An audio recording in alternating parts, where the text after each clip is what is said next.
Hello everyone, today we're going to be taking a look at the high-grade Universal Sentry MS-06S Zaku 2. This is the Commander type Zaku piloted by Char during the first half of the One-Year War.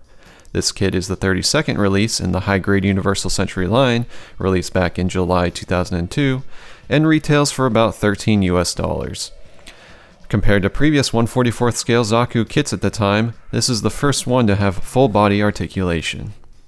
Taking a look at the box art, you can see the front is illustrated by Shino Mazunori, with a front view of the mobile suit holding its standard issue Zaku machine gun, as well as a rendering in the background of the Zaku kicking the Gundam.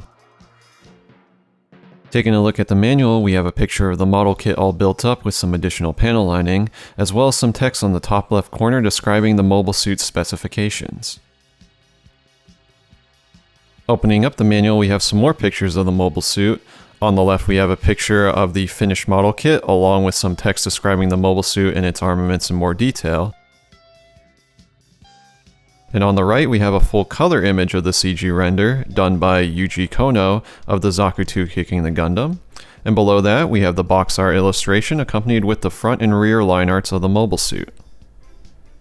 Opening up the manual, we get the parts list of 4 runners, along with the build instructions. As for the build experience, the build was very easy and enjoyable. I didn't have any issues with this kit, and it only took about 3 hours to build. The back of the manual showcases more poses and gimmicks of the model kit, as well as a color guide for Mr. Hobby Paints.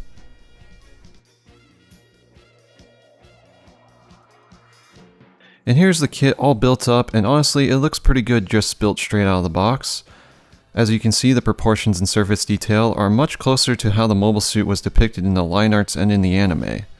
As for colors, they used a salmon pink for the legs, arms, and head, bright red for the backpack, dark brown for the main body and skirt, dark gray for the elbows, knees, and feet, and light gray for the inner joints and weapons. I think the color choices look great, except for the brown used for the main body and skirt, where I wish they used a more dark red color for those pieces. As for seam lines, the most obvious ones are going to be on the upper and lower legs, lower armor, and spike pauldron, as this just has to do with the way these pieces just sandwich together during the build. As for surface detail, you have the detail on the pipes, the forearms, hands, underside of the shoulder shield, and some on the side skirts. The rest of the armor is very smooth and simple.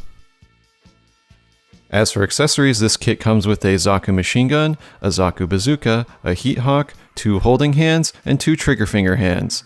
The Zaku machine gun and bazooka can both be equipped with either trigger finger hand,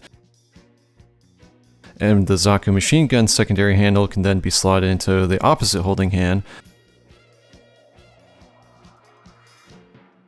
while the Zaku bazooka secondary handle can only be slotted into the left holding hand.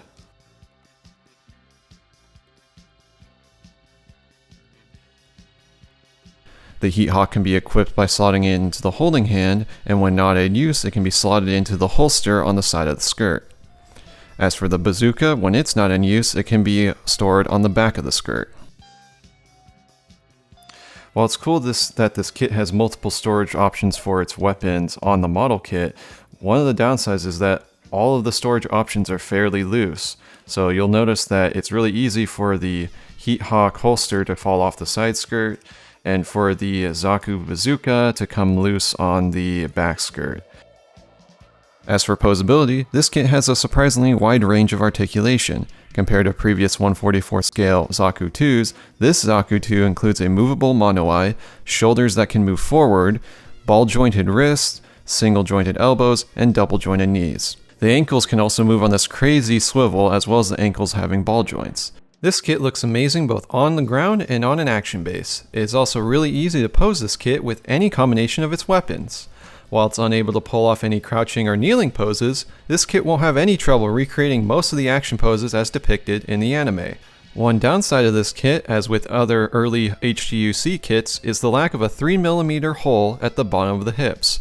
So if you want to pose this kit in the air, you'll have to use one of the U-shaped adapters or claw adapters included with most action bases. For a kit released back in 2002, the high-grade Universal Century Zaku 2 Char's Custom is still a fantastic kit. Its simple and sturdy construction make it easy for anyone who enjoy building. The colors look great, it has great articulation, and the inclusion of all the classic Zaku 2 weapons makes this kit very fun to pose and display. And that is it for this review. Thanks for watching, and I'll see you in the next video.